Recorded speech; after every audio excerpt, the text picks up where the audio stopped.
Welcome to this episode of the Duke Football Talk Section 17 podcast. I'm your host, Brian Kennedy, as always joined by my co-hosts, Josh Cox, Jamie Holt, and Scott Medlin, and we are off and running to the races. Duke starts out 1-0 with a 26-3 victory over the Elon Phoenix.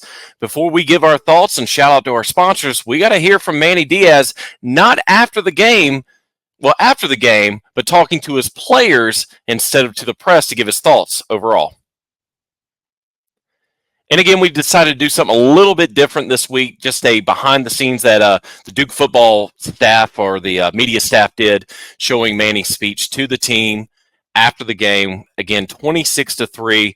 We're going to give our thoughts on all things Elon, as well as look ahead to the mailbag. We've got all of our segments lined up, but before we do, we got to pay the bills. We got to keep the lights on, fellas. First and foremost, thanks to Matt Bliven, one of our Hellraiser sponsors. He gave away those tickets to Elon, Gary Farrell. Shout out to you. You were able to put those to use. We've got the UConn tickets. They are coming next week. We're going to have a special way to be entered. It's going to be a little bit different.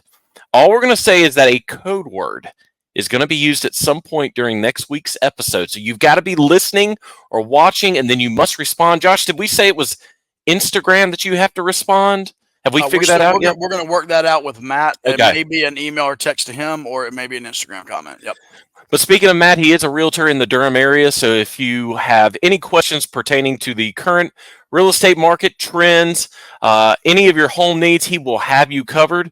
Whether you're interested in buying, selling, investing, building in the triangle, give Matt a call at 919-323-0527 or email him at mlb@nestrealty.com. Again, thank you to Matt, not only for the sponsorship, but for the ticket giveaways that we are going to be doing for each and every home game. Josh, who else do we have to thank tonight? Listen, on the same vein as a home, right? If you have a home, then you got to heat and you have to cool that home. And so we want to thank our sponsors at Hometown Air, Jamie and his crew, over 25 years of experience in the HVAC world, and they're bringing their expertise to the residential side. And so they offer new installations. They offer services to existing HVAC systems as well. In fact, they have a service plan that will keep you up and running throughout the entire year. And if you mention the Section 17 podcast to them, they will give you $17 off their service plan. And so make sure you use Hometown Air for all of your residential HVAC needs. You can contact them at 919-568-3212. That's 919-568-3212. And if that wasn't enough home for you, we've got someone that can get you in a home. We have someone that can take care of your heating and air when you are in your home. And then we have Home Field Apparel. Home Field Apparel is the leader in vintage branding. They do an incredible job. Not only does their stuff look really sweet, but it really is comfortable. It is some comfortable stuff. They just came out with some new coaches jackets. I would actually be very interested. Maybe leave a comment in our YouTube there below about what you think about the Duke coach's jacket. We're kind of split on that one here on Us Four, but it's like a 80s, late 80s, early 90s retro throwback jacket. And so here's the cool thing.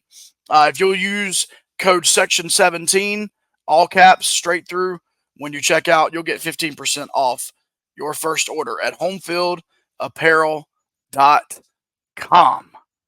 Boom. That it? Well, we got one more later, but yeah, that's it for all the homes. And again, folks, I said this last week. I'm going to keep reiterating it. Fellas, I think I picked the episode. I'm going to do this. I'm going to be giving away something from Home Field that I have in my possession. And what better episode than the UNC episode? I think that's going to be the best time to do it. Now, I will say, and I'm just going to say this to get everyone prepared, it is not football related what I'm giving away. So may the football and podcast gods begin to forgive me. But once you see what it is, you'll understand why I'm doing what I'm doing. So the first home field giveaway, there's going to actually be 2 this year, will be during the UNC episode. But this is typically the time where we sit down with someone from either the ACC network or a play-by-play announcer or something like that. But we're recording on Labor Day. Everyone is off. We didn't want to bother anyone. So you just get the 4 of us for the next hour, maybe hour and a half, depending on how the mailbag goes. Yes, Scott, exactly. Hey. But instead of doing an Elon recap like we typically do, like the past game, we're just going to dive right into the mailbag. Thanks again to each and every one of you who submitted questions. Yet again, we're coming off the gates hot of the 26-3 win over Elon. Jamie, I think we have 2.5 pages worth of questions. So let's just get this party started. What you got for us? First question. So we're gonna come out and address the elephant in the room. You've all been wondering. Apparently, maybe you've all been wondering. Maybe you haven't. I'm not sure. I don't know. At FishFry02, how do you guys feel knowing Duke football is 1-0 and the Midnight Rider is 0-1? We'll let Josh take that. Thanks, man. I really appreciate it. I'm glad. Of all the questions, well, I mean, it does feel good. I'm not going to lie. I think everybody at Duke would feel that way. You want to start the season 1-0 no matter what anybody else is doing, but there's probably a little bit more skin in the game with what happened down at College Station on Saturday night. I don't think we'd be foolish to not think that. The level of opponent was a little bit different, Elon, compared to Notre Dame.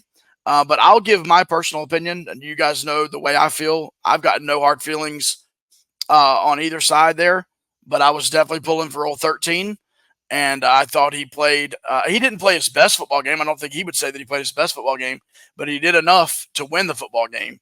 He led his team, and Riley was incredible at the end there, just the way he honored his teammates and the way he stayed humble. But we knew that. I mean, we know him well enough, and and Jamie, obviously, the man crush that Jamie had on him for the last 2 seasons. We know that. So anyway, I think we're about to follow this up with a statement from resident grandfather of the podcast, Peter Dodge, and he'll kind of help us give our collective thoughts after that question. Go ahead. Anybody else got anything to say, Brian? Go ahead. I'll say something, Scott. I'll let you button it up before Jamie moves on. We're not in Kansas anymore, Dorothy. I think going from the way or the teams that Duke played to the very first game of the season for Texas A&M being number 7 ranked Notre Dame, then you can't just say, okay, well, we'll dust off our knee pads and our shoulder pads and we'll play FCS West school. Right in the thick of SEC country is Texas A&M. So it might be a little bit of a culture shock. Now, don't get me wrong. Mike Elko was at Texas A&M as a coordinator. He was at Notre Dame, so he's used to that type of schedule. But being in that head coaching role is different than being a coordinator. You have to be over everything. And we talked about this, I think, a couple episodes ago. Mike loved to have his hands in everything. I think there were some clips that people reposted where he told his offensive coordinator, run the effing ball a couple of times. And we saw that on the sidelines at Duke. But to echo what Josh said, kudos to Riley Leonard. We're all still fans of Riley Leonard. No matter what the situation, he was probably gone no matter what happened last year. And he had to do what was best for him, his future, his family. Don't forget, NIL's in play. So to see his parents like they were in Notre Dame green, that was a little bit weird. But to see their true happiness, to see their son get a win like that, it's like we've always said. It's not what he did that made us mad, Elko, that is, while he was here. It's how he did it as far as that last night. Had it been different, we could be having a completely different conversation right now.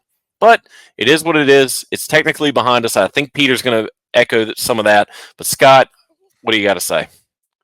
Well, I commented on this and mentioned it. I don't have any hard feelings either way. It is, better yourself either way. Great job to both those guys.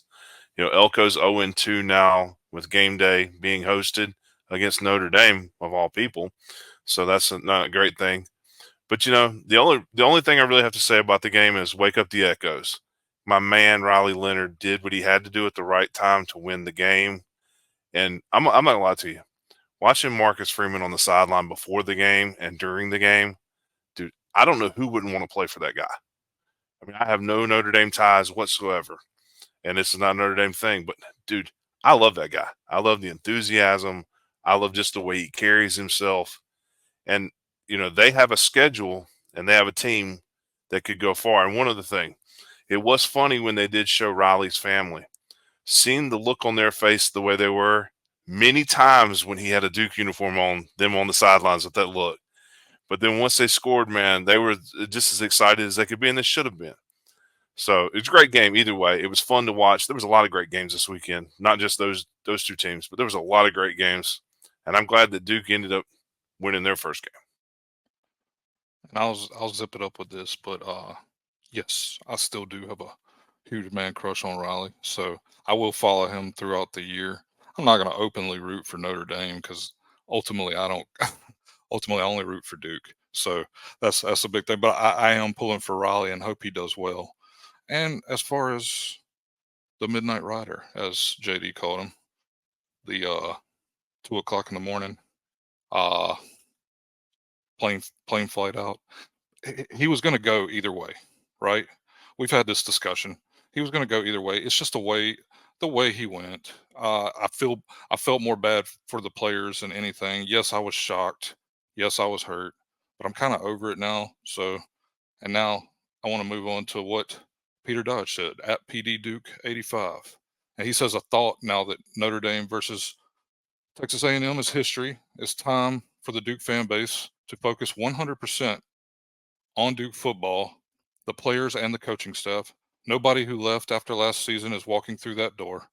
Give them a see ya and press on.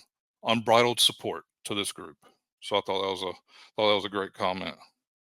And next up, Hans Van Benschoten. Sorry if I butchered your name. I probably did. After the he goes by Prince Hans. Yeah. Person. After the week 1 slate, and if allowable, what revision would each of us make to our preseason individual or overall predictions? And I'll start since I'm unmuted. Right now, Miami kind of looks like the best team in the ACC. Like, I mean, I don't know how good Florida is, but to go down to the Swamp, it was packed out. We know Florida fans are a crazy bunch, and they're wild for their Gators down there. To go down there and just do what they did to Florida, it kind of looks like Miami's back. I'm kind of cautiously I'm optimistic, I guess is the word, that Miami actually might be back, at least for this year. Cam Ward, man, he looks legit. So maybe the only change I would make is push Miami further up the standings. I'm not ready to write Florida State off yet. We'll see what happens tonight. They're playing right now, so they might bounce back, and we might be talking Florida State, is the best team in the ACC again. But what do you guys think? Breaking news as we're recording, Florida State's down 7-0 to Boston College to start the second quarter. So that would be the only change for me, because Florida State has not shown much against Georgia Tech and now against Boston College. Everything else I'm pretty happy with. As I stated in the helmet sticker write-up that we did, very happy with VJ Anthony Jr. III getting 2 sacks. He's only 8 away from the number, but the competition's going to get a little bit tougher. So I think the running game, and again, I'm not going to dive deep in that, maybe change something in that area. But other than that, I'm fine with my predictions as well as the schedule. Josh, Scott? I would say, obviously the Miami thing, Georgia Tech. I mean, Josh was high on Georgia Tech, but as a group now, watching them play, they have a pretty good team. And then as far as our personal picks, the receptions leader, that's going to be interesting now that he spread it out to 9 different people during the game. So, I mean, I'm excited about that part, because in the past we hardly ever saw a tight end catch a football, and they had like 4 or 5 catches. So very happy to see that part. Yeah. So if I were Jordan Mann on this podcast, I would be selling my stock on Virginia Tech. That made me so happy. Not only because I just don't like Virginia Tech, number one, and number two because Jordan was so high on them. So anyway, I think for me personally, I would see. I had Florida State and Clemson at the top of the ACC, and I understand that Clemson played Georgia, but man, when the wheels fell off, they fell off, and they hung with them for the majority of the first half. But when the wheels fell off, they fell off, and so I don't know how confident I'd be there. And then I'll eat crow on at least week one on the Miami thing. So as far as my personal ones though, I mean, I put him as my helmet sticker winner. I thought Cam Bergeron would be, a good, player, but I didn't have him leading us in tackles in week one. And so, who knows there. But anyway, that would be the one that I'm just going to keep my eye on for sure. What's next, Jamie? Oh, and speaking of helmet stickers, shout out to Eli Pankow for coming back with such a strong performance after being out all year last year. So, and that's who I gave my helmet sticker to. If anybody's listening, you still should click on our link there. At ND Games 5 at ND Games 5. Do you agree that there seemed to be more joy and animation among the players celebrating on the field and on the sideline during the game? Is it signs of having a player's coach in charge? It seemed like once they had the 10-point lead, they just looked to be having fun. And then I had a similar question at Blade for Duke. He said he would love to hear our thoughts on how well the players appear to be adjusting to a completely different philosophies on both sides of the ball. Well, I just clowned on Jordan, man. So let me give him a shout out. He posted a clip of Manny out on the field celebrating with the guys after a punt return. And I'm not saying anything about the previous regime here because my respect for that regime. But Manny, there's a collective deep breath that I feel like the players have been able to take under Coach Diaz, and he is a player's coach. And yes, I absolutely believe they're playing looser. They're they just have a little bit more leeway and freedom. And we just did Lou Scott, but yeah, I do think that those guys are spot on, and I think it's really awesome that those guys seem to have, fit into the system very quickly. Brian, you got any thoughts on that? Yeah, I mean, from what I saw in practice, it was more of we've got to do this, we've got to do that. But I think that was more of new coach, new coaches, new system, and it's like we're all parents, the three of us. When you're trying to teach your child something, and they finally get it or they finally do it, you're elated. Like you want to give them a hug and just yes. That's exactly what I've been trying to teach you. I feel like that is what Manny was exuding that on Friday night. Like, you guys are doing what we have been trying to teach you since we came into this program at the beginning of the year, from spring ball to fall ball. So, yeah, it's just every coach does it a different way. Not every coach is as vocal or as animated like Manny was. Going back to Mike, he gave praise. It was just a different way. You didn't see it as much. It was like over the sidelines, hey, great job. You did what you did. But I think kids that age, and they are kids. They are still kids. They need that, especially when all the spotlight is on them each and every week, regardless of who you're playing. Whether you're playing an Elon, a North Carolina, a Florida State, an SMU, whoever. You want to be able to make not only your parents proud, your friends proud, but your coaches proud, because you see them more during a school semester than you do your own parents. So to see, I think seeing that coming off the field onto the sidelines, that just made the players realize, okay, we're good. Let's just keep doing this. Because I will say, I was on the field for most of the game. I didn't really see a time where Manny got mad. Don't get me wrong, he probably did, but mad in the sense of he lost his top and just lost it on the team. Well, and we've seen that in practice, Brian. Yes. He's different. He can get on somebody, but he is much more of a positive, You know what I mean? Kind of. It just is. I think it's just his nature. And I mean, the man was born to, he was born to live in the Caribbean, right? I mean, so that's part of kind of his nature. So anyway, that's my thought on it.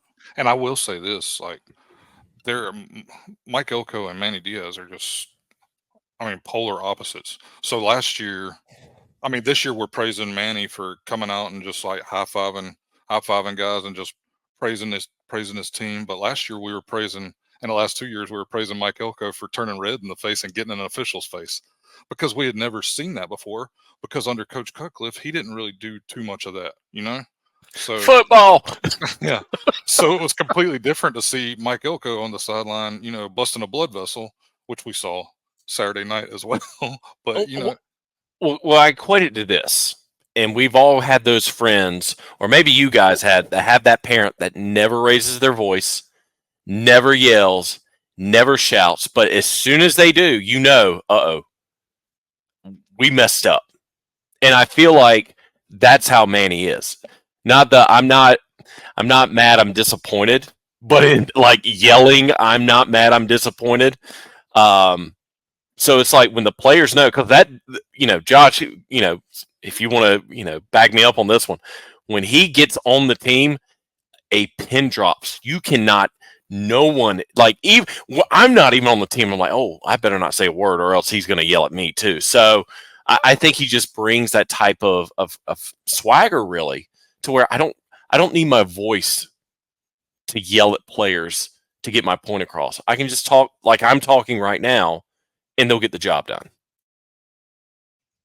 Next. All right. Scott Cornelius. He says we didn't throw to the middle of the field a lot, which that's true. We were throwing to the outside and throwing downfield quite a bit. Do you think we will throw more quick timing, middle of the field routes against Northwestern? I'll be honest with you. I mean, first of all, the big Eli gainer was across the middle, just down the field a little bit.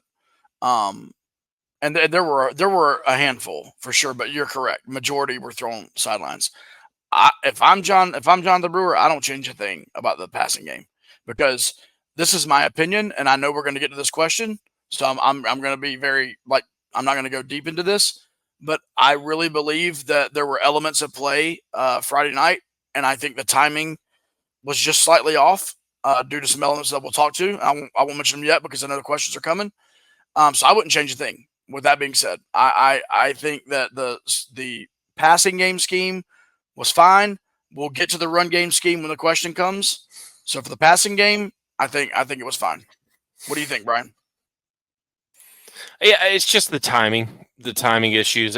Your first game, we've seen it across the entire NCAA for the first 2 weeks, which is crazy. Games that you thought would be blowouts were close. The Oregon games that, again, you thought that a team had it in their hand before even kickoff. It didn't happen. FSU GT. And I think someone asked this, and correct me if I'm wrong, because I didn't hear the full answer.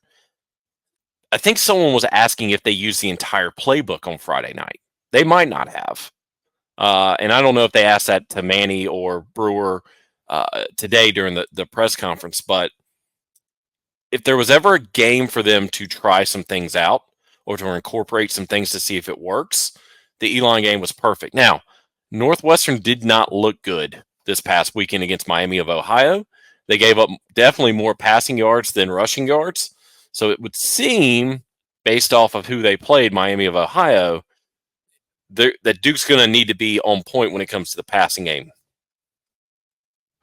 Yeah, right. We had a hard time running the ball, and we're going to get to this here, but we had a hard time running the ball. So some of these quick outs, I mean, they're kind of a way to pick up, like, what, chunk yards, like 8-9 yards, right?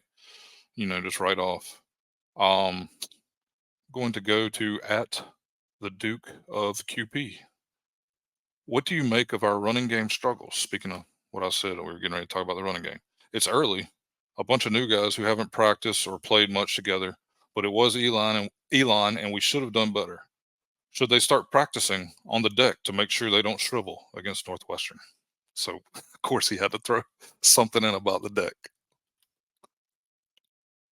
What do you guys think on our run game struggles? I'm not saying this just because. Can you repeat the question? And I mean, I'm not trying to do that just because of what was in the question.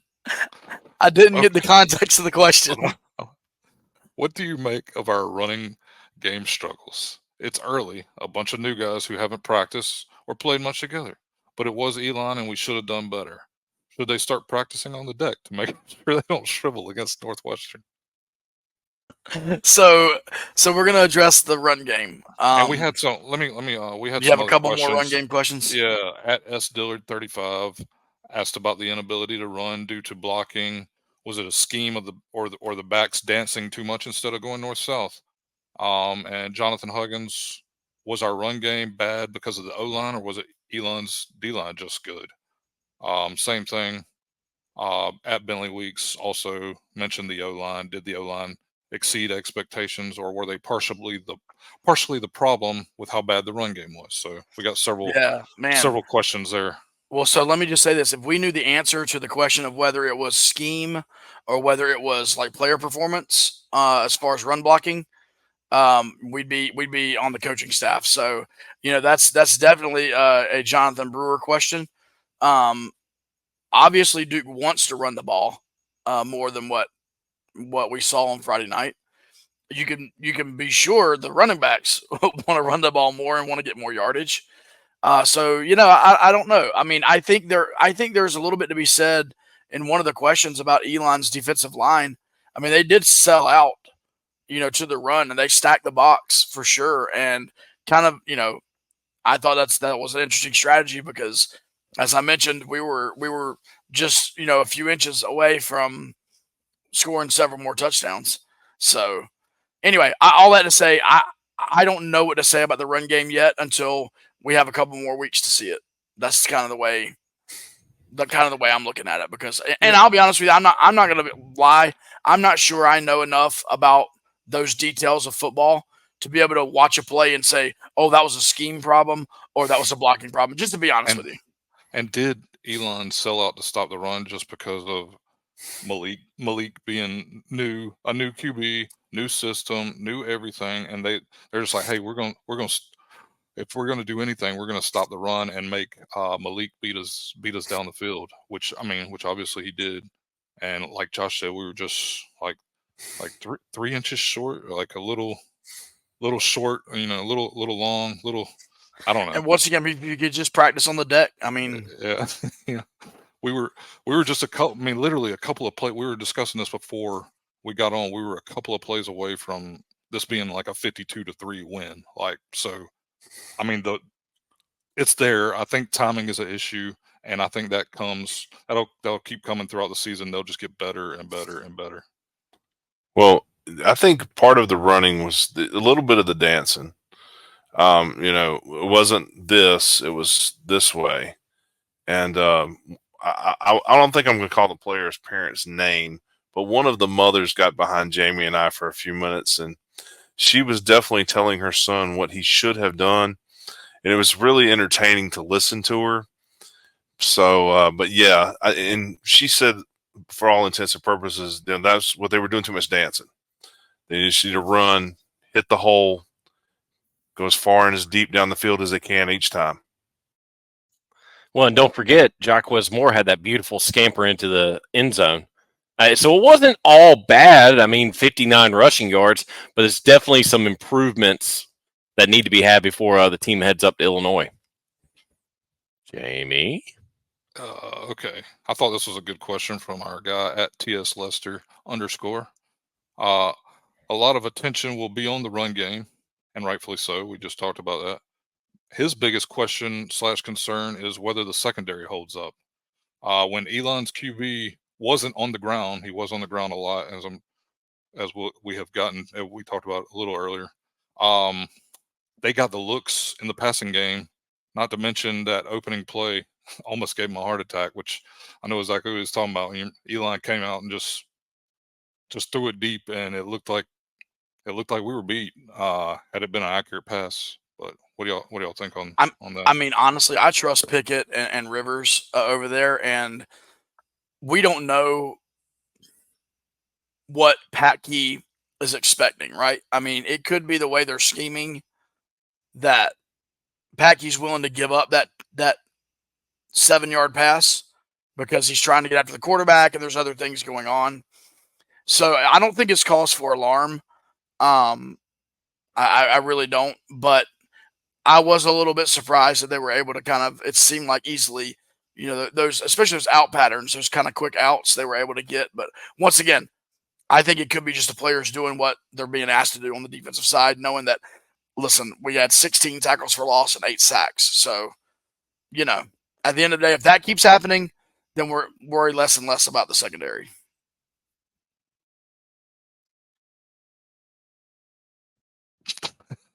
Mute button. There we go. It happens once a episode where I can't get my mute button. Jim Lee off of Facebook. Our team's aware of the betting line. Elon hit the field goal to beat the spread and celebrated on their sideline. I mean, they may be aware of the betting line, but I think they were just celebrating because they got 3 points. But I don't know. What do you think about that, Brian? You're the better of the group. I want to let Scott talk first. I have my thoughts, but I want to hear what the big dog has to say. All right. So the interesting part about that was as soon as they started that last drive, there were certain people in the section we were sitting in who were worrying about will the spread stay the way it is or would there be a backdoor something to mess up the spread and help them lose. We and won't it was mention funny names, to watch. but you know who you are. Yeah. There was actually, it was more than one person. It was multiple people, but it was funny to watch them kind of squirm just for a few minutes. And then when they kicked the field goal, they're just like, whatever. Yeah, so I got done in by Vegas with the Indiana. Who did Indiana play? I can't remember. The spread was, I think, Indiana 24.5, and they won by 24. It's just going to happen. I mean, I would be remiss to say this. North Carolina has not had online sports betting for how long? And it just came into play. You can't tell me that a kid from Elon isn't gambling online somehow, some way. I'm not saying on his own team, but you know good and well as they ride into Wallace Wade or into the practice facility, they're going, all right, so it's 26.5. Or what was it, 26.5? 23.5. 23.5. 23.5. So I bet you money there were whispers going on that side. I was, hey, coach, can we kick a field goal here? I'm not saying they bet on their own team. I'm not saying they bet on the game. But you can't tell me that referees don't bet on this type of stuff. Not the games they're officiating. Everyone is betting right now. And so, yeah, I don't think that was a moral victory from them to put points on the board. It could have been them just giving, as we like to say, the DX chop to some of the bettors who bet the spread. So, and let's be honest, Duke took all their starters out. So, like, it was Elon got down the field relatively easy there that last 2 minutes. So someone took the under. Yeah, exactly. Maybe on the other sideline. So Brian's saying we got like a Pete Rose situation. Yeah, Brian just accused both teams now of something that could get them banned from the NCAA. So it's awesome. Well, the NCAA's jacked up anyway, so who's to say they aren't doing it too? Yeah, sure. At Blue Devil Center says the ultimate question everyone wants to know: will the boys be staying in Section 17, or are we heading towards the Devil's Deck podcast? But where did we end up, Scott? 21. We were at 21 odd. So just for those of you that don't know and didn't ask the question and didn't come over, because we got that question a lot. So we tried to sit on the edge of 20 right by the big deck. And we couldn't see because of the middle level had an overhang where you couldn't see the E into the end zone. So it was a little long there for us to be able to see what was going on. So we had to move to the right so we could catch it and be able to see and now honestly, for all the years that we sat in 17 with the view from the end zone, it was really, really interesting at an angle, and you actually could see the line markers a little bit better, which is one of the things that I suffered with the most over the last 5 years or whatever we've been doing this. But yeah. So we're not changing the name though, just in case anybody's wondering. We are just relocating our position for better viewing. And it happens to be over in 21 now instead of 17 because I'm not sitting all the way down at the bottom because Jamie and I are going to trip over each other and fall onto the field. And it's going to be way too much fun for all y'all. And it'll be videoed. And yet we're not doing all that crap. So we are going to sit right next to the deck, though, next time. And we'll change our name to That's One Huge Deck Podcast. The long angled deck with the piece hanging over, Jamie? Yeah. Okay. I mean, that So was now section 17 is vintage, though. Yes. Right? You had to be there, bro. You just had to be there, and you could not be there anymore. You had to be there. There you go. Yeah. So I mean, you can be there, but you got to be all the way down by the you got to field. be down, which By the way, the one negative I heard about the deck from fans, unless you were up at the railing, you had a tough view of the field. You could not see the view. So if you're with Duke and you're watching or listening to us, you've got 2 weeks. They already know. They already know. So there you go. Already ahead of it. For what you guys can do as listeners, if you do get tickets for the Devil's Deck, get there early and get you a spot up by the railings. And get more comfortable seats from what we heard as well. I'm not you Brian and Josh, you may not have seen this, but over there where the deck is right beside 20, there's actually about 3/4 of the way down. There's actually seats, one seat per row to the end of the middle deck. And there was a guy up there guarding them. Like people are actually going to end up sitting there possibly at one point in time, right up against the tarp. It was hilarious because I'm like, why would you do that? But anyway, I just thought that was interesting. All right. At Chris M. Durham. Why didn't Malik run even once? He's as big as a linebacker. Got to take advantage of that size now and then on the RPO. So that's not his game. He's not a running quarterback. He's a pocket quarterback. I would say so I'm thinking of guys that are built like him. He mentioned Justin Herbert himself. Justin Herbert doesn't run. I'll throw you another one. Jameis Winston. Jameis Winston doesn't run. So, like, Pro Bowler. Do what? Pro Bowler. Oh, yeah, but he's my Pro Bowl pick from last year. By the way, he gives Pro Bowl pregame speeches. If you've not been following the Browns on Twitter. But, yeah, I just think at the end of the day, that's just not his game. And so will he run if he has to? I'm sure he will. And when he does run, if some little corner tries to come take him out, absolutely. He's probably going to truck the guy. But that's not his preference. He's a pocket passer.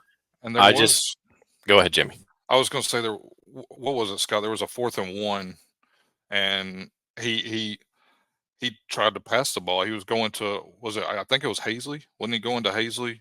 That was the one where he threw it to the end zone on the 4th and 2 from about midway. And he could have easily ran it. Like he could have easily. Yeah, it looked like Jeremiah may or may not have got away with the push, to get himself open. Yeah.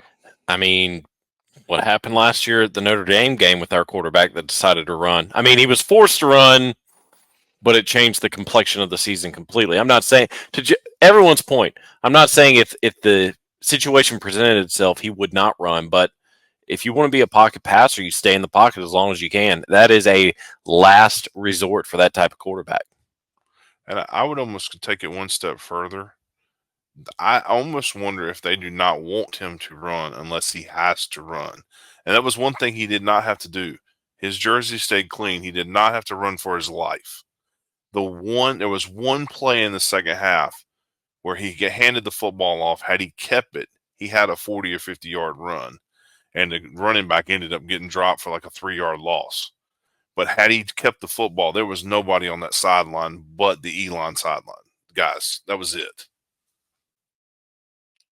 All right. Connor Smith on Facebook. He says, obviously the offense is going to rely on the passing game. What are the odds Malik Murphy breaks the single season record of 3,824 yards? I mean, he started good. What do you have, like 280? 291. 291. I would say pump the brakes. Yeah. All right, Let's see what happens at Northwestern Friday night, and then I mean, then we might can start. Yeah, then we could put the foot on the gas a little bit. Wait. Right, Well, exactly. what was the number? What was the number that was the 38. singles? He put 38-24. I 38. assume that's right. So And he had how much did Malik have? 291. Right in the 91. All right, hang on a second. I'm doing my. He would have to average about 325 a game moving forward to break that record. That's going to be rough. Well, yeah, but that also include a bowl game. Probably that gets counted in. Okay, all right. Well, if we did, So 35, 33 divided by 12, yeah, right at 295. yeah. So Okay. that's more doable. And you got to figure that the running game's going to pick up though too. Like, and maybe he won't have to rely on passing as much, or at least we hope the running game picks up. I just wonder who holds that record. Did they go to a bowl game, and was it during the 12-game season or the 11-game season back in the day? I'm assuming it was Bennett? No, Bennett. I was thinking Ben Bennett. Yeah. Bennett was who I would think. But And that would have been Which- 11-game season, so you're right. But I Which mean, that is- doesn't matter anymore because Impressive. people are breaking records now, and like they're in college for 8 years. So I would say who's got a good pass defense that we've seen so far that Duke is playing? Not FSU. Georgia Tech? yeah, y'all know I'm Yeah. high on Georgia Tech. That's going to be Georgia- interesting. Well, I'm just trying to think of the first true game to where we could see. I mean, honestly, I think Carolina's got a pretty. I mean, they look good Thursday night defensively. Yeah, sure. Ironically, I haven't been able to say that for 15 years, but they did look pretty good defensively. And honestly, you don't know what's going to happen with Northwestern on Friday night. Like, is it going to be windy? Is it going to be? I mean, I don't know. I don't know what to expect. Northwestern, I think, of course, when I need it, they gave up. I'm looking right now, 227 passing yards to Miami of Ohio. So, I think the plan would be to pass the ball, but you still want to get the running game going. But there's a chance. All right. We got at FishFry02 again, our guy JD, and he wants our thoughts on the up-tempo offense Duke showed last night. What did y'all think about the up-tempo? Friday night. He must have Right, asked yeah. that on Saturday. Oh, yeah, last night. Yeah, tonight's like Monday. Like then I said last night. Yeah, Friday night. Sorry. Gone are the days of handoff, punt. So yeah, I mean, I enjoyed it. Can it last though against some of these bigger ACC schools? That will be the true test. Will they slow the tempo down? It just depends. But from what I saw, keep it running, keep the train rolling. Yeah. So the advantage here is, if our offensive line can stay healthy and keep their wind, it becomes a massive advantage for us if we do not sub. Because if we sub, they get 10 seconds. Scott, I think it's 10 seconds that they get to respond to that sub. And so I think if the less we sub, and here's the other thing, that if Malik can identify a matchup that he likes and we don't sub, then he can go back, you know what I mean? He can go back to that, or maybe he didn't, you know what I mean? He can manipulate the game more. And so I love it. I think it's great. I think we ought to keep that defense on its toes and make them stay out on the field and not let them get, their rotation guys in. Teams typically do that third down. You remember last year, Duke on third down would bring in an entirely new defensive line for third down to have fresh legs. If you keep the clock going and you keep the speed and of the possessions going, they can't do that. So I like it. As long as we can sustain it, I like it. Well, you and I both know, Josh, and all four of us will agree, if they keep doing that and they're successful at it, that Wallace Wade sniper is going to show up each and every game. We saw it against Elon. I don't know if you guys noticed it. There was a play that I saw, two of them, to where the player got up and immediately looked at the sidelines and went right back down and started holding something. And then when they called the play dead, he just magically got up and ran over to the sideline. So that is the only downside to having a fast tempo offense. Hey, take a step back real fast. Anthony Dilwig had the year 38-24 back in 1988. Just That's what I've been doing for the last 5 minutes. That And was so, Spurrier guy. yeah, so no bowl game, 11 games. That's impressive. That is impressive. It's very impressive. Yeah. I think that's hard to beat. Like, but then again, once again, you got, like we discussed, 12 games. Hey, back to the and a speed bowl thing real game. quick. Back to the speed thing, then we can move forward. You know, it would be nice, and I don't know if this is a rule. It'd be a nice rule though. If your player gets hurt, you can only sub in for that hurt player during that medical timeout. Like, you can't make a defensive line change. You can't bring your other corner. You know what I mean? Like, you have to sub only that player out. I think that would be an interesting wrinkle there, so that they could not use it to bring in like wholesale replacements. Anyway, just a thought. All right, Byron Lackey on Facebook. Why didn't Peyton Jones play more? He looked promising last year. I mean, honestly, I think it's just a fact that we couldn't run the ball. We struggled in the running game. I mean, I don't know if you guys agree with that, but I mean, if he was knocking off 5 yards a carry, he was going to play. So somebody asked, I think it was Manny or Brewer today at the press conference about who had the most and all that stuff, and he said it was just the way the rotation worked. So yeah, I think a lot of it though is what Jamie just said, that we just couldn't run the football. Could be the matchups as well, to go off what Scott said. Nick, who knows? Northwestern Star Thomas might not play that much. Peyton might get more handoffs. There could be a game to where Jaquez doesn't play that much either. So I think it's just all in the formations that the defense gives this team, and who has the best chance of excelling against them. Well, and I would say this, and not to belabor the point, but like, one of the reasons, at least under Trooper Taylor, when he was the running backs coach, is you got a certain number of snaps or you got winded. And I'm not trying to be funny here. None of our backs got winded. There was no such thing as the back getting winded the other night. We didn't run enough, or we didn't get enough yardage. So I think at that point, like, you're not getting that Jaquez just ran 3 times, for 8 yards apiece, and he's winded, and now, you know what I mean? And now you're rotating a little bit more. So I think that could have something to do with it. So once again, the more successful we are running the ball, probably the more you're going to see the reps. All right, our guy Sam at Bleed In Duke Blue.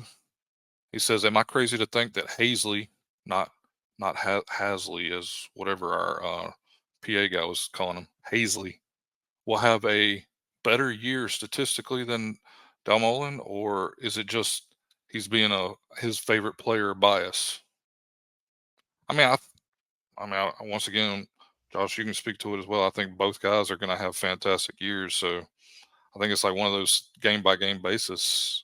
You know what I mean? Yeah, you noticed. I mean, you guys saw Nicky was in a pretty substantial knee brace for this game, and so I think he's been kind of, has something there, something nagging there. So we've seen him with it on in practice as well. So I think there could be that, and then I think some of it is just the way the game was going. So the touchdown that Hazley scored, the little 1-yarder, if you go back and watch it, it was a 2 tight end set. And if he didn't throw it to Hazley, Dalmolin was behind him about 3 yards in the end zone, running the same route, like a parallel route. And so I just think it's just a matter of like who lines up where at what situation, and but all that to say, listen, Jeremiah Hazley has been a baller, like a straight up baller. And I keep reminding people, he did a position change right before the season last year. Like, everybody gives the Jordan Moore, quarterback to wide receiver, and that's warranted. I mean, that was ridiculous what he did in such a quick time. Well, you had Hayes, at least Jordan knew the route, the route calls and all that stuff. You have a kid coming over from linebacker to tight end last year.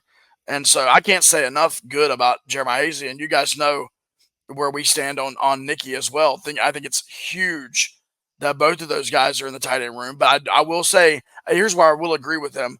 I don't know that there's much difference in like their snap counts. So like, for instance, I picked Nicky to lead us in touchdowns, receptions. I think that could get split, with him and Jeremiah more than I probably initially thought before the season. So you have 2 tight ends, kind of like the Patriots did back during their dynasty years with Aaron Hernandez and Gronk. So I look at it as you can't lose in that position. If it's not Hazley, it's going to be Nicky. If it's not Nicky, it's going to be Hazley. So that's a good 1-2 punch. I mean, just a killer 1-2 punch in there. I didn't go there, Josh. Damn it. I will say, Hazley, and this is a video game chat here, but I can kill it on NCAA football with Hazley. Like, I don't know if that means anything. Hey, Take it for what you will. Let me ask let me ask a question that may be considered ignorant, but I'm going to ask it anyway. When did he become Jerry Hazley? Where is he, Jerry Hazley? They called him Jerry in the press conference this afternoon. They talked about Jerry catching passes. It's probably just. I mean, maybe that's just them nickname thing. You know. I'm just like, Yeah. who's Jerry? And then he finally went a little bit further than we was talking about. I'm like, okay, now I know who Jerry is. Well, it's like they call Hall. Samir Mir. Like they'll call him Mir sometimes. So Okay. maybe it's just like their little thing. Wait, so they have problems pronouncing names like me? I love this coaching staff. Yeah. I would assume, now I'm not going to speak for Jeremiah. I would assume Jeremiah probably did not request to be called Jerry. He may have. I don't know. We'll find out. I'll find out this weekend. Look, the point Jamie made a minute ago, though, his dad was interested to know that his last name was Hazley now. Yeah. Better Jerry than Jur Hazley. Jur. Or Mia, I guess. At Blue Devil 2K10. The diving end zone incompletions. Is that timing or hands? And then we had some similar questions from Kurt B. Klein. He said he felt like at least 2 of the deep balls should have been caught. And then, there could have been a couple of overthrows as well. Roger Helms had a similar question, mentioned the spring game, maybe some overthrows at the spring. I was not at the spring game, so I don't remember that. But what do you guys think on that? My answer is yes. It's kind of both. Like, there was some timing issues likely, and then there was also some ones that were dropped and probably should have been caught. Personally, I thought there was a couple that should have been caught that were dropped. There were two instances that I remember perfectly where the ball was underthrown. And there was one situation, and I told Jamie this, and I may have told y'all this, had the wide receiver, and I don't remember who it was, on one of the passes that was underthrown. Had he come back to the ball, it would have been a pass interference penalty. He kind of just stopped his route and waited for it. But if he'd come back to the ball, the defender hit him after the ball got there. If he'd just come back to the ball, it would have been a penalty, and we would have got a first down, and it wouldn't have mattered. Yeah, can I my thought on this, and once again, we don't know. I mean, I don't know that Malik Murphy would be able to tell you, right? Like, sometimes it just is what it is. But I do think that something that could have played into this is the monsoon hit throughout the day. And, I mean, we know this. The Duke football grounds crew is the best in the game. But there was a lot of water. And that's going to slow, maybe a step. It might slow you a step on that. And so there could have been some adjustment there. And, at the end of the day, we are literally 3 inches from scoring probably 4 more touchdowns, long touchdowns.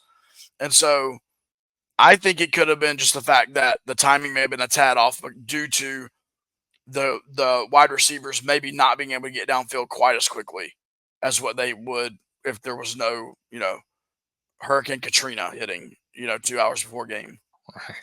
Right. That was a little insensitive. Wasn't Hurricane Katrina, but it was a lot of rain. It was a little insensitive. Jeez, we're going Aaron Hernandez, Hurricane Katrina. Dude, I'm on one tonight. But yeah, it did pour down rain, but our grounds crew is like fantastic, and that field held up really nicely, as it always does. And we got a kind of a transfer question here. Chris McCurdy, our guy Chris, sat with us again the other night. How much does losing Waters to NC State hurt this team in the running game? Or is it a non-factor with more Peyton Jones and Starr kind of replacing in a running back committee? So first of all, I'm not being critical of Jordan here.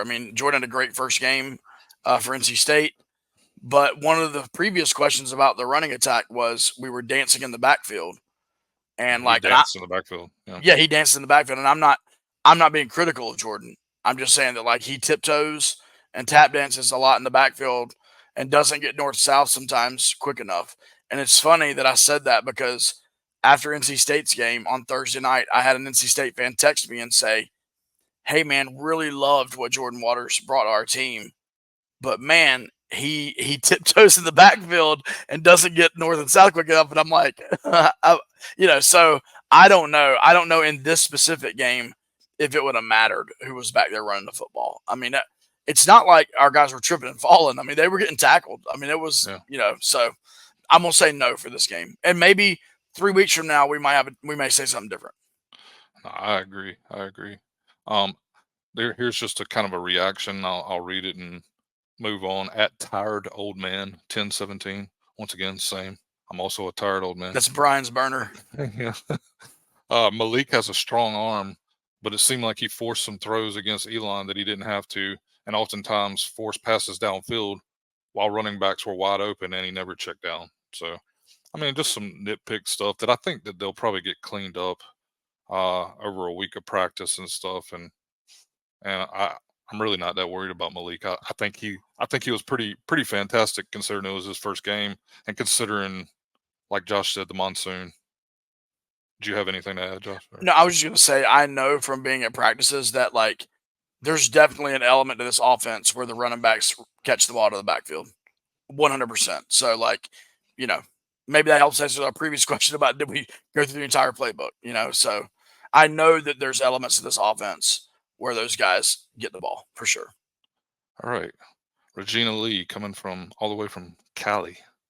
For those of us watching on TV, were you pleased with the song choices? Yeah. I mean, for the most part, I think I was pretty pleased with the DJ. I mean, right? The only thing, and this might show where I'm an old man, is like the speakers were like just a little bit too loud. Like it was just, I felt like my eardrums were about to burst or something a couple of times.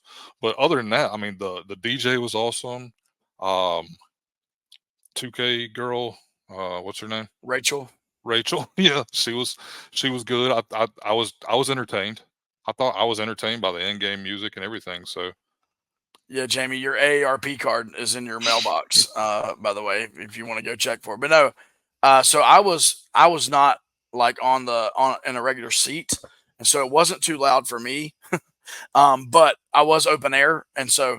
But I will say this: if you've been to a game at Cameron for probably the last 5 years, and maybe it was COVID. I think it was actually the year before, but maybe it was the COVID year. I mean, you go to Cameron now, the band hardly plays. And as soon as it's a timeout, man, it is like the loudest music just starts pumping. So I don't know what that is. But I mean, I thought the DJ was really cool.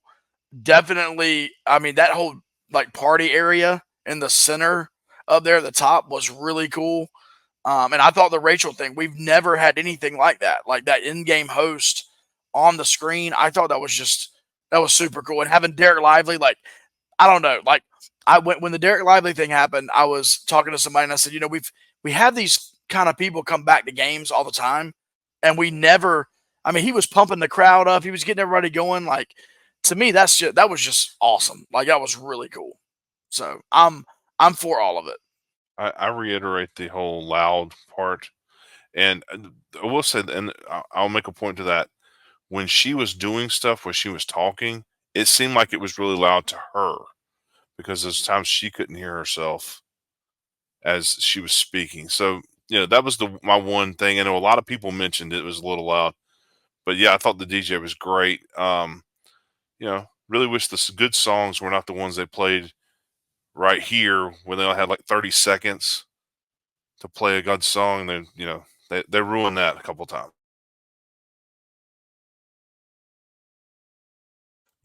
Come on, Jamie. Group chat 1, Jamie 0. There we go. Wow, that was something I did not see coming. Okay, whew. So I'm gonna move on and just go down to like one more question here, because we're running a little bit long. Travis T. Murphy on Facebook. Any concerns of Duke not winning the time of possession? It was like 26 minutes to 33, and if we play someone with a shutdown corner against Moore, how much trouble will we be in? I mean, Uptempo offenses typically, have a harder time controlling the time of possession. And so I'm not concerned about that yet. Once again, come back in at like week 3 or 4, and if it's a problem, then address it at that point. But as of right now, I wouldn't worry about it. And to answer the question about a shutdown corner on Jordan, I mean, I'll raise you an Eli Pancol and a Samir Hagans, at this point. So, and I'm not saying raise you like better than Jordan Moore. By the way, we've gone this whole episode and not talked about how freaking incredible of a game he had. 121 yards, should have had that touchdown. I cannot believe when you watch that back in like real time. I was like, there's no way his knee was down, and sure enough, it was down. But anyway, he missed that touchdown by just once again like 3 inches, and so yeah. But anyway, didn't want to get that whole episode. And just mentioning the that. fact that the receivers, how much Malik spread the ball around. I mean, you just go through and look. I mean, he spread the ball around to Jordan Moore, Jeremiah Hazley, Eli Pancol, Samir, Sean Brown. I mean, he's just spreading the ball around to everybody. I mean, Yeah, I don't think he's 9 different receivers, right? 9 different guys caught a ball. He's not locking in, which I really like that. I really liked it. All right, so that was a good curtain call question. That last one, shout out to my guy Curtin. But that was a good final question. As always, we want to thank you for sending in your questions. And we want to do this obviously every week. We're maybe not going to be able to do as many as we did this week. But we do want you to continue sending those in, and we do want to thank our R&D sponsor, El Rodeo on North Duke Street, that location. El Rodeo has been a part of the Durham community for decades. When I say decades, I'm talking about little Josh, little man over here, would go to the old El Rodeo before it shut down at Brightleaf Square when I was a little kid, and I would tear up some chips and salsa. And so I've had stomach problems ever since. That's wonderful. But no, but just went there. I just went to El Rodeo tonight, saw our friends there. They hooked it up with some awesome fajitas for a rainy tailgate last week. And so here's what you can do when you go to El Rodeo. Take your family. If you got a big party, ask them if you can be in their back room there. You can have some privacy.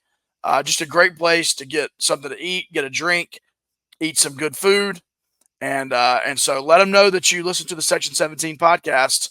So, they continue to, hook us up. So the more you do that, the better it is for us. Thanks, Jamie, for putting all that stuff together, man. I know that is kind of a difficult thing to do, but we're moving forward. Scott, as always, is ready to roll with our segment. Last week was just a glorious segment, the opener. That's always a good one. And we highlighted was last week the opening David Cutcliffe? Yeah, that was it. See, I remembered my memories there. Let's see what we have for this week in Blue Devil history. Scott. So for this week in Blue Devil history, we're going to go back to September 6, 2003, in one of the 2 wins that season for Carl Franks before he was unfortunately let go by the Blue Devils. Duke defeated Western Carolina that evening 29-3. Adam Smith was 13 of 20 for 120 yards and 2 touchdowns. He also had 8 rushes for 16 yards and a touchdown. Chris Douglas led the team on the ground with 22 carries for 106 yards and 1 TD and added 2 receptions for 6 yards. And Reggie Love, yes, that Reggie Love, led Duke with 4 receptions for 30 yards and 2 touchdowns. Not a bad day if you ask me. 4 catches and 2 of them are touchdowns. That's a pretty good night for anybody. And then Matt Brooks that night ended up 2 for 3 on the extra points and 1 or 2 field goals. But Duke ended up going home that night with a 29-3 victory over Western Carolina Catamounts. A shout out to Brooks Field at Wallace Wade Stadium. Put that together. So yeah, incredible. And I gotta be honest with you guys. I was in college during this time. I got no clue who that quarterback was. Adam Smith. I don't remember that. So yeah, shout out to Adam Smith, my guy. I'm not gonna lie. I didn't know who it was either when I Yeah. saw the name. I'm like, okay. Yeah, shout out. Well, hey, listen, it was good for Carl Franks to get one of those 2 wins that year. And hey, listen, if you were a Duke fan back in that day, Chris Douglas was one of the lone bright spots in that era. A heck of a football player. Brian, we are facing these Northwestern Wildcats. I'm not going to do your job for you. I'm not. This is not my specialty. But I am looking forward to hearing what we've got. This is an every year occurrence now, Brian. So we've been doing this now for a few years. With our friends there at Northwestern. But tell us what we got with the tail of the tape for the Northwestern Wildcats, Brian. Sounds good. Away. Sounds good, Josh, as it just went away from my screen. Let's try this now. Okay, tail of the tape for the Northwestern Wildcats out of the Big Ten Conference. Last year, Northwestern went 8-5 and made it to the Las Vegas Bowl, where they defeated the Utah Utes 14-7. Last week, as we stated earlier, Northwestern defeated Miami of Ohio 13-6. And are currently 1-0. Head coach David Braun is in his second season as the Wildcats head coach with a 9-5 overall coaching record. Before becoming the head coach, Braun held assistant coaching positions at North Dakota State, Northern Iowa, and UC Davis. He also played as a defensive lineman for NAIA school Winona State. Never heard of that one. Overall, this is the 24th meeting between Duke and Northwestern, with Duke leading the series matchup 13 wins to 10.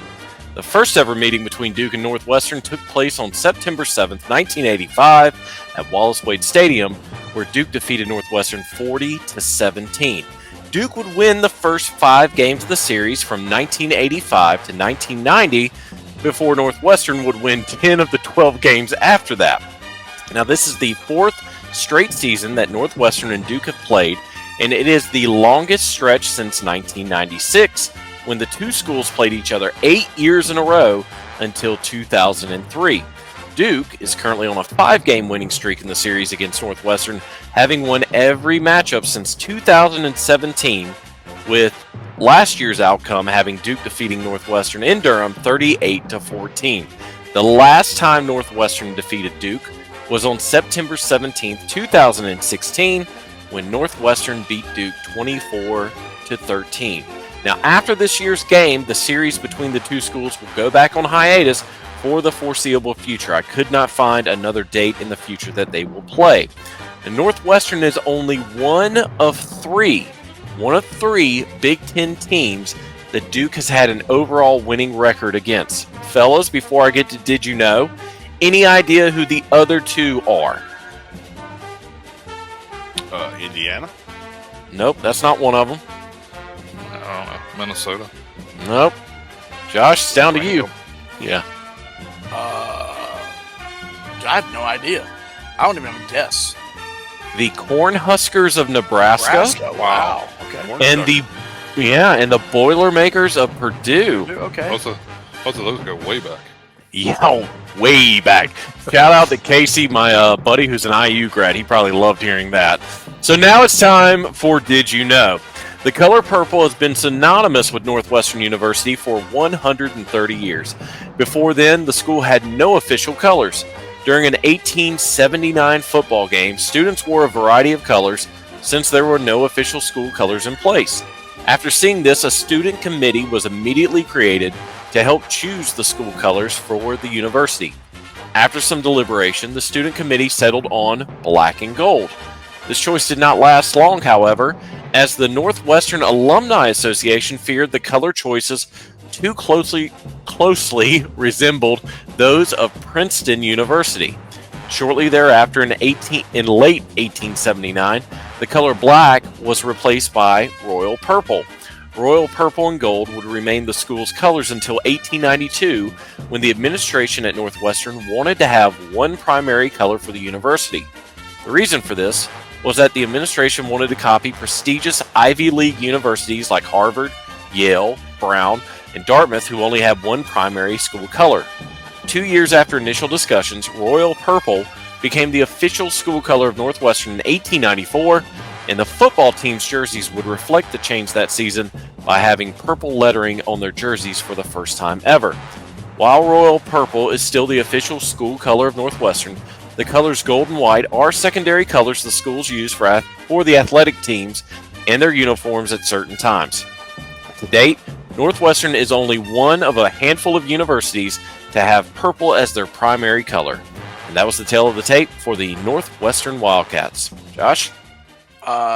Since the uniforms are, Brian, that would also explain why Northwestern has those black and gold Gothic alternate uniforms. So now that all makes sense. Let's not jump ahead to the predictions, Josh. I'm just saying. Anyway, so listen, we want to thank you for watching or listening wherever you watch or listen. If you're watching on YouTube, our YouTube comments are awesome, and we really appreciate you interacting there. So please subscribe, share, like, comment, all this stuff on YouTube.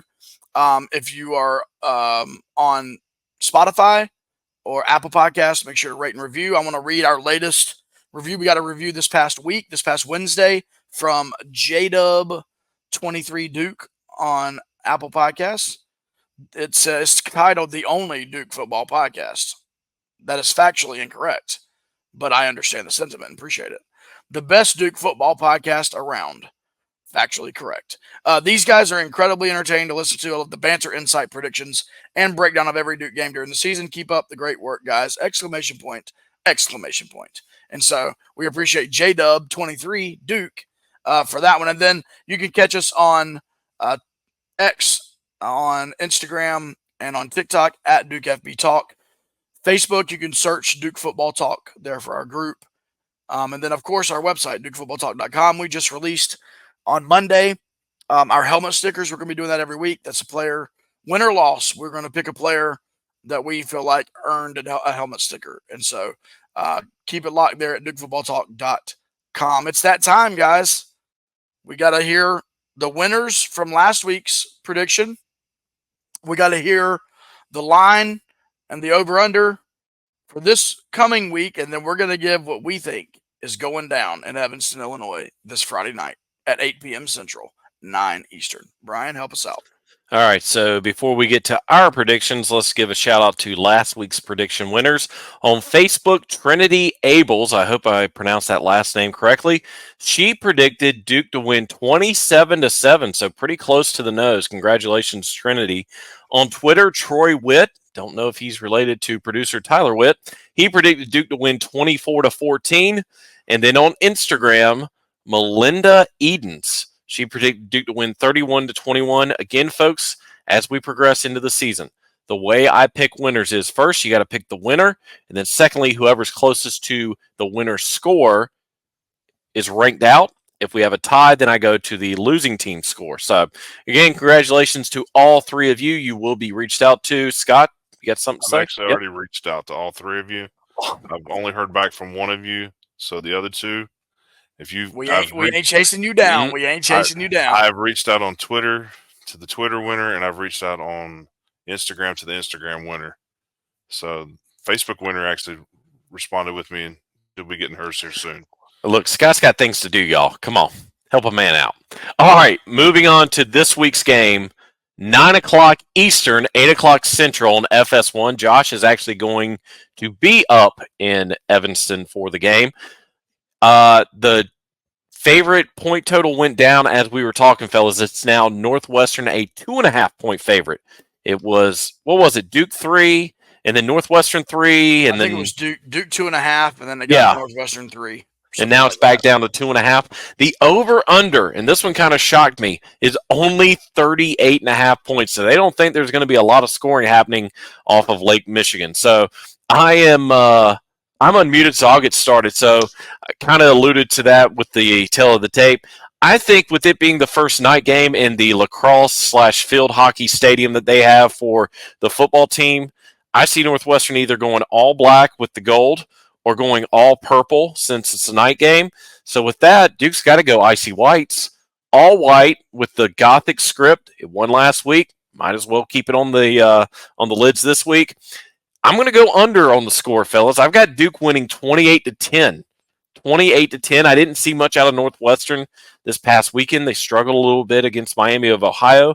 Their quarterback led in the rushing game. I think Duke contained the quarterback a lot, so that doesn't bode well for Northwestern.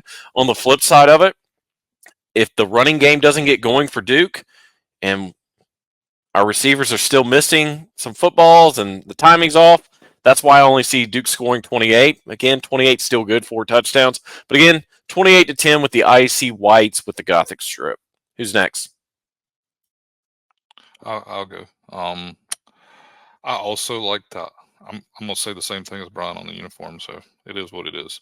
I also like the icy whites with the Gothic script. I think that'll look sharp on a Friday night on FS1, not ESPN, but whatever, doesn't matter. FS1, Big Ten stuff. Let's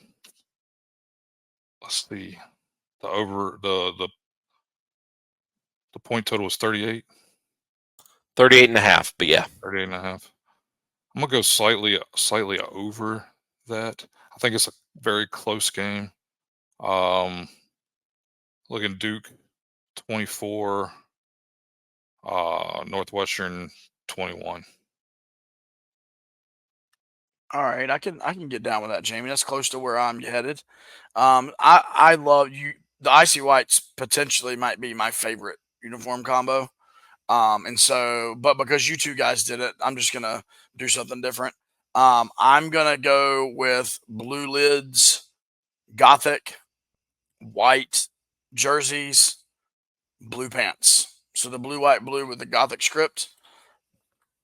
There, got no clue if that's what we'll do, but that's what I'll throw out there.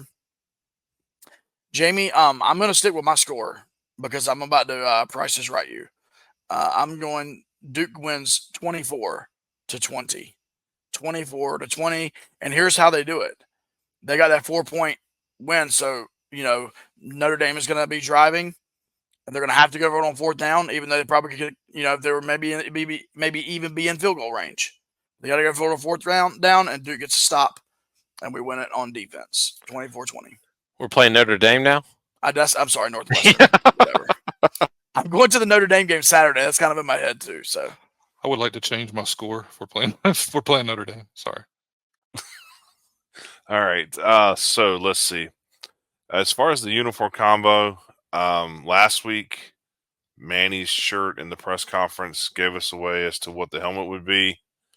I efforted to try to find it again while we were sitting here because I think he had a D on there on the shirt today. I do like the icy white, so I'm going to go icy whites. I'm going to go the big blue D on the helmet. Score, I'm going to say 28-10. I'm sorry, 27-10. No, you said 28. I was going to say 27. I'd already done that way before you mentioned it. I hope we win by 40, but for what it's worth, I think 27-10 would be good. I don't see Northwestern scoring more than a touchdown. If they couldn't do it against Miami of Ohio, and honestly, the field goal thing, I'm not even sure if that's going to happen. I don't know if I assume we'll see Todd out there to kick extra points, but who knows? We may end up going for 2 opportunities like that. And then real fast, while I've got the mic here, talk for a second. I sent this out, retweeted it and everything like that. If you get a chance this week, go back and watch the Duke All Access show. Dave Harding did a absolutely excellent tribute to Bob Harris. Had some great calls. Bob speaking about certain things in there. Man, it brought back some memories, and I may or may not have had some water out of my eyes listening to them. But, great job by Dave. He did that. The whole crew did a great job there. Guys, color me shocked that Scott got teary-eyed about another thought of athletics. But yeah, Bob Harris, shout out. That was really cool. They did a tribute there. Shout out to Dave Harding. You're right, Scott. Like, it was awesome, kind of honoring. It was just really, really, really well done. We do want to just remember one more time our Hellraiser Premium sponsors, Matt Bliven, realtor, ticket giveaway guy. Get to know him, all your real estate needs. Home Field Apparel, Use code section 17. Get 15% off your first order. And then Hometown Air for all your residential HVAC needs. Hit them up. Tell them about the Section 17 podcast. Get some money off. All right. Brian, we miss anything? We're good to go. No, I think we're good. We're going to be back with hopefully another interview next week. Again, with it being Labor Day recording, we wanted to make sure that all those who were off could stay off, unlike us. Josh, would you forget? I got something. So Rachel Demita and the Duke team came to the tailgate, and they were going to shoot some video that was going to be played inside the stadium. And then it literally started raining like when they showed up, and it rained for 10, 15 minutes straight. And so they ended up leaving. They are coming back for the UConn game. So here's the deal. You're going to find out that we're going to be doing an incredible giveaway at the UConn game tailgate. Number one, Rachel Demita is going to be there with the Duke video crew. The Hard Hat guys are going to be grilling. So we're going to have a traditional tailgate that game. And so you're not going to want to miss the UConn tailgate. So right now, just go ahead and get ready for it. Get there early. Come hang out in the B lots. We were at B5 this past week. If we happen to move up to B3, we'll let you know. But that is looking ahead to that UConn game for sure. Brian, take us out of here, man. Yeah, another episode in the books. Duke's on the road. We'll all be in our comfy couches or recliners, except for Josh, who will be up in Evanston to see the game live. But we are looking forward to seeing each and every one of you next weekend as Duke is back at home against the UConn Huskies. But again, that will do it for us. For Josh Cox, for Jamie Holt, for Scott Medlin, and producer Tyler Witt, I'm your host, Brian Kennedy, and this has been another episode of the Duke Football Talk Section 17 podcast.